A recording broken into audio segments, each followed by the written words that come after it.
everybody. If you wash your mechanic's clothes and your washer is getting kind of dirty, what I found useful was Fabuloso in a spray bottle and a scrub brush.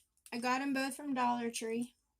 I spray the inside of the washer, scrub it down, and while I'm scrubbing, I usually run the washer on a super.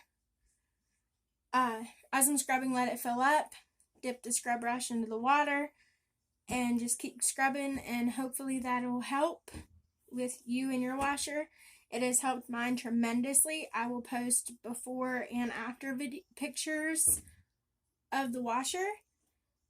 I hope this helps. Bye.